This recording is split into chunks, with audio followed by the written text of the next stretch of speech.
friends. How are you? Hi, Patty. Hello, Kate. So Patty and I saw each other this morning. Where were we? We were at the Tour de Crème, cheering all the bikers on. Oh my gosh, we were helping them park. And then, so we were helping them park. And this is something that we've done for the last 4 years since it started, right? Yeah. We've been a sponsor of them. And we've also been a volunteer that we go and we help them park. And this year, Patty, with her other group, was lucky enough to also volunteer separately at the end with her networking group. What's your networking group?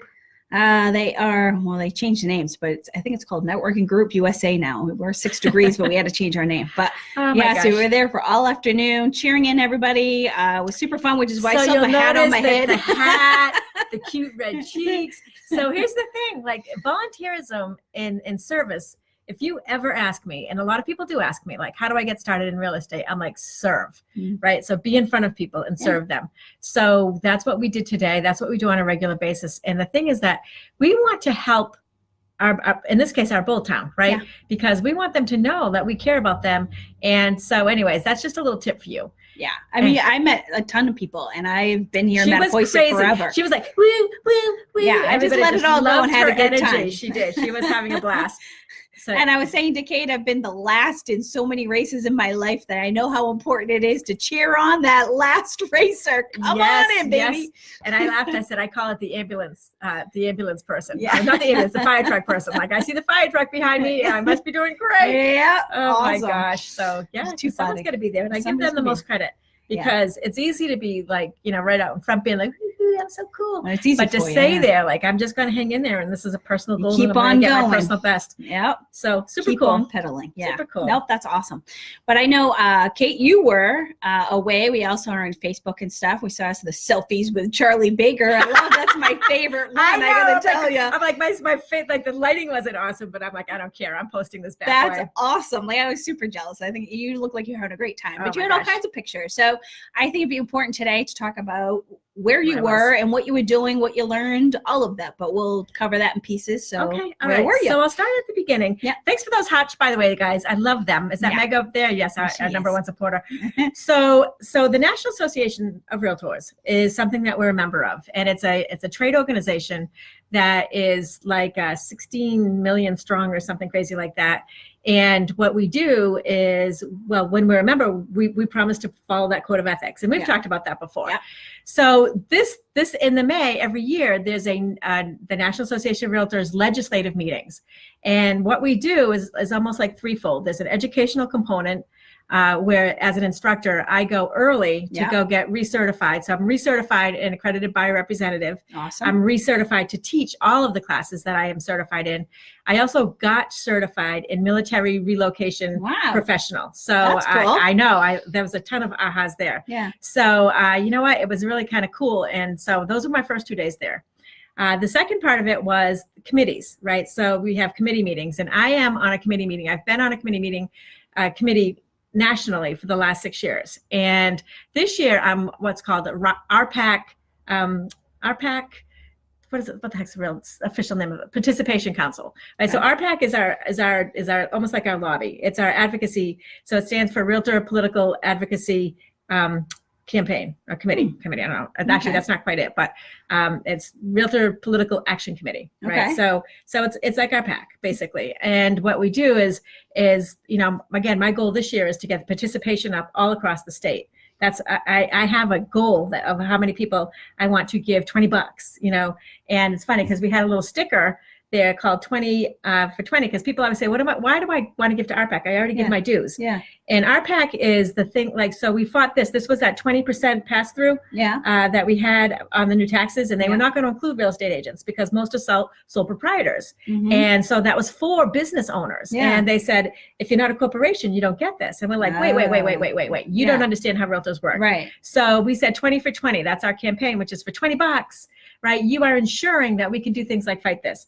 Awesome. Last year, they wanted to do the sales tax. They wanted to have sales tax on all of our commissions, right? So that's for the realtors. So we fight for the realtors, but we also, more importantly, fight for our constituents. And now, before we go further into that, though, so when you say get more people involved, is that getting more realtors involved? Yes, more realtors to pay the $20. So when you go, you do your dues. Yeah. There's, for us in our board, there's a spot that says there's a box that that you have to check or uncheck in order to pay the RPAC dues. Okay. And so it's something special. It's not mandatory. Yeah. Okay. But when I can tell you the things that it goes to, it's incredible. Yeah. You know, and it's funny, Patty, because, you know, so that was the second thing. I went to my meeting, which is, again, always very interesting because Massachusetts has a bunch of wonky laws. Yeah. So there's a lot of things Yes, we it can't does. do. So we got to get a little bit more creative. Yeah. And then the other thing is, then we go into actual advocacy, where we go and we meet with our political leaders, right? So what you saw, which is talking about Charlie Baker, which was my highlight, by the way, of the whole entire conference, which is something new. He was on a TV show there that was hosted in a place called Axios. So if you go to axios.com, and it was Mike Allen, and so he was doing a show. And it was up with all the 3 chairs. I think I saw that up on those a stage. were 3 chairs. So it started with 2 chairs. Yeah.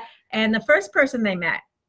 So first of all, let me just start by saying, when we got together, so we have these briefings and stuff, and we always all of our issues that we want to talk to everybody about. Yeah. And this time we're we got to go on a charm offensive. Yeah. And of course, for people really wanted to get their special interests, heard, this charm offensive was something that was a little different.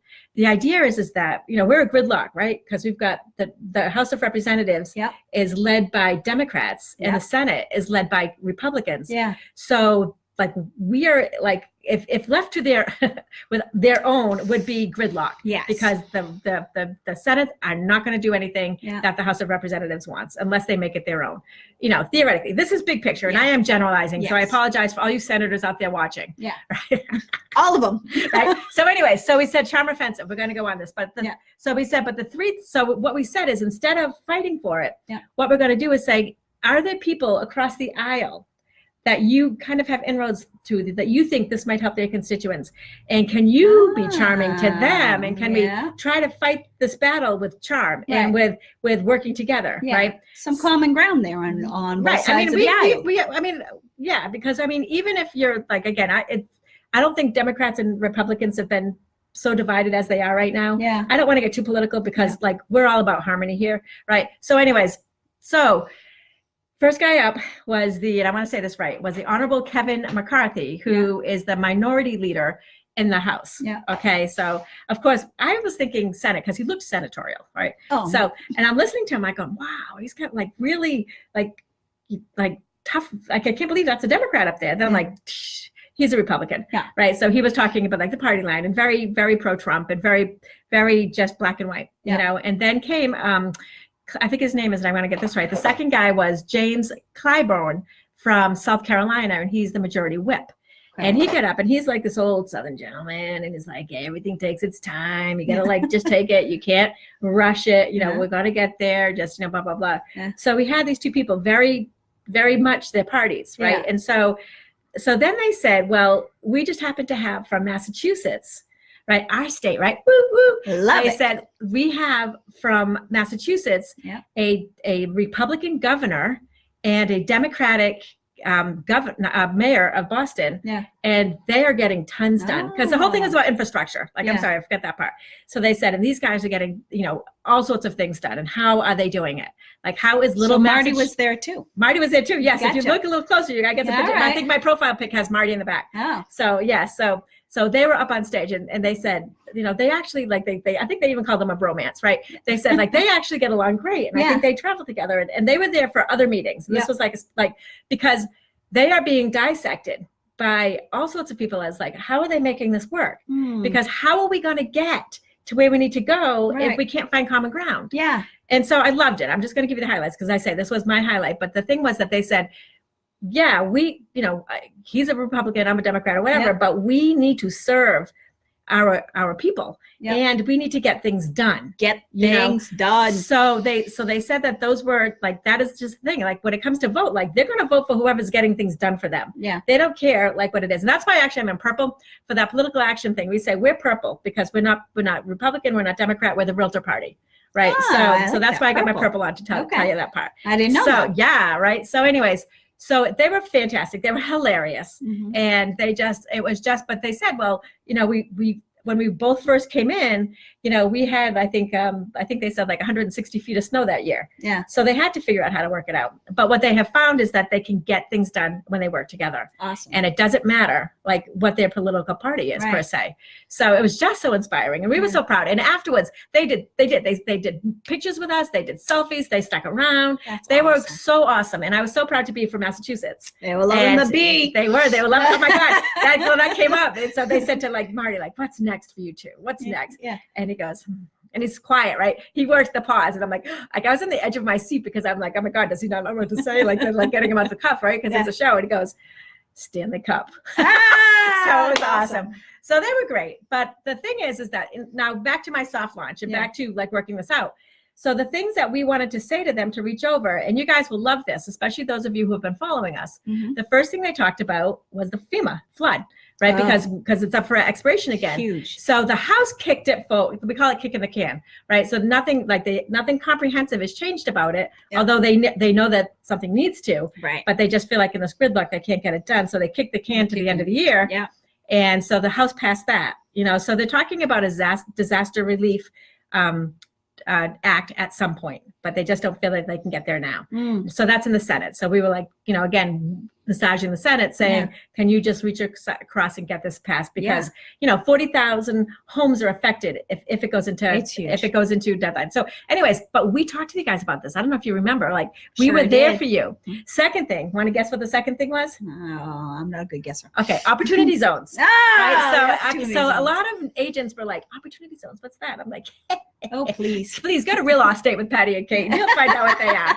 But again, we have the same thing where the expiration is the end of the year, and there's no specific guidelines on it. Like so while there's some great things happening, it's funny because when Donald Trump spoke to us on Friday, he talked about opportunity zones, and how much money's going in and how it's going. And I felt like going like, but yes, there's nothing in place for after December.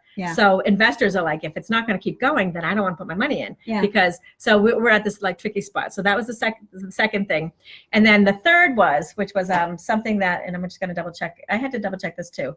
So the third, again, we had infrastructure. And then the third part was, oh God. Oh, you know what it was? In Massachusetts already doing this, fair housing. So the national law does not protect the gay, transgender, all that kind of thing, which Massachusetts does protect. So they're just trying to codify it, know. So very interesting. So we were either ahead of the curve, and you and I are picking our topics. So we have kept you guys up to date on exactly what's going on. Yeah. So you may not normally know about, So but they're important. Yeah. And then it got me thinking, so we're here, and you're a lawyer, and I'm from real estate, and we are kind of coming from two backgrounds. And so a lot of times when we meet, I see realtor, you see law. And so we sit there and we're similar, like we're both fighting for our clients in the same way, like in our own way. But then at the end of the day, we're like, wait a minute, what makes us special is we're like Marty and Charlie, and we are making it work. Marty, Patti and Kate. Yes. And so we're doing the same thing, like on our own level with our own business and our own business decisions. We're saying the same thing. Like she wears her lawyer hat, I wear my realtor hat. But what we both do is we know who our fiduciary is, and we're working toward our fiduciary. And that's how we get things done. And that's what I think is like the message that was the big message I heard, right? That's where our future lies. That's where our success comes from. It doesn't come from, Democrats on the left, Republicans on the right, or whatever, wherever they really go. And you're looking through your own lens, and you have different opinions, and that's really what democracy is all about, right? Is you each come from your own side, and you talk things out, trying to find that middle. Yeah. And where I'm coming, I see things from a lawyer's point of view. You see them from the broker's point of view. Right. And when we're talking about a particular job, we don't always agree, people. So we sit and we have discussions, but we know we respect each other to listen to each other's point and see what we can do to make it the best for the client. So they're protected from the law, they're protected on the broker's end of it, and then who wins? Right. The client. Just our clients, just like the public wins, for Charlie and Marty. It was just so cool. But then as I started thinking about it, I'm like, that's what we're doing. And you know what? And she's right. Like we have to digest a lot. Like we're not like, so like we got to work through it. Yeah. But here's the thing. We're working through it. Exactly. Right. So we are saying it's worth it. You're worth it. Yeah. We're going to figure this out. Right. And so anyway, so that's what I just kind of made me proud. I love that. That's huge. Yeah. So anyway, that's where I have been, And I love my clients. I love being home. I love trying to connect with them. I love the people in the office. I think Boldy's is something so special. Awesome. And so I just think that, when we're feeling stressed and when we're feeling down and when we're feeling like this is so not worth it, right? Think about who we're helping. Yeah. And, and that is something that, like and we're creating too, I think, it's Yeah. like who we're helping, Yeah. who we're creating in each other, because I know just the dialogue with the agents in this office every Yes. Monday morning. Yeah. And we have people coming in. I know Meg likes to join our meetings on Mondays, and we all collaborate, and all we're doing is getting stronger and stronger, more Yes. insightful, Yes. more pumped up, quite frankly. Yeah, right. And so you bring your best to the table, and then we all get better. Yeah. So anyways, thank you for asking, because she had said, like, we've got to talk about something else. And she said, well, what about where you've been? Yeah. And it's funny because when I go, it's almost like I feel like it's a dirty little secret. Like, but the other thing is that I just want to finish with this. Like, there were 7,000 real estate agents there. Okay. And I would say at least 6,500 of them were on their own dime, or 6,700 on their own dime. And they're going and they're doing this, and they're fighting for their job, for their profession, for their clients, for their businesses. And it's just really inspiring. That's awesome. Yeah. So that's where I've been. I love it. But I'm back. I'm Woo-hoo! back. Thank goodness. Now, right. So anyways, if anyone has any questions or feedback on this, or if I can, we just kind of did a glance over, and if you're wondering, like, how can I help, or how can I find out things, or, my first question when I got back was this foreclosure thing, this tricky foreclosure thing. And I'm like, you know what? I'm right back into just helping with absolutely legally no dollar sign in the future. Right. So, but that's okay, because I love helping. Yeah. And you love helping. I love helping. I definitely love helping. And isn't she the cutest ever? Right. Oh. So I had a shower. I'm clean. And I'm not. Yeah, I know. No, and I there'll can't probably be smell some it, though. videos later of me jumping around She's crazy. Main Street, and but so, that's okay. So while we were there, I was videoing, and I was posting videos and pictures and doing all that kind of stuff. So I wasn't quite as crazy as you guys were. They were like the dancing machines out there. Heather, awesome. I see you're on. You were a dancing machine. Thank you so much for that. You guys were awesome. And I just want to say thank you for joining us every week. I know we missed last week because it was Mother's Day. You know what? Like, let's just make this awesome. Share this out. So do you guys know how to share? Where you see that little button that says share, and you click it over, and just share it out, because the more people that can know about this, the more that we can spread our word, the better we're all going to be. And I think, just to kind of bring it back to your 20 for 20, for any agents out there that are watching, or if you share and they watch it later, it sounds like $20 is really nothing, quite frankly, to compare to what you could get out of it. So check that box, and that's funny, because as major investors, and the thing is that we always say, like, if everybody just gave $20, we wouldn't need any major investors, and we wouldn't have to do these any great huge strides. We would just, if we all could just kick in and say, and I could go on about the things that this does for us. Once I saw it, I became a major investor right away, because I'm like, this is my business. I'm tithing to my business, and this is what I'm doing. Right. And, and the future of our business. And through thick and through thin, they get my money, and they deserve it. Yeah. We deserve it. We deserve it. Yay. All right. Awesome. Yay. Well, we missed you, Kate. Let me tell you. Oh my gosh. Well, I was here by myself. Well, we're never by ourselves around here. That's so true. It's we got a great group going on. And I always say that we are deep and we are thick, as far as our group, because I don't say we're thick like this, right? But just okay, you need to stop. Yeah, okay, I am. All right, bye guys. I'm gonna hit this little red button. Oh my God.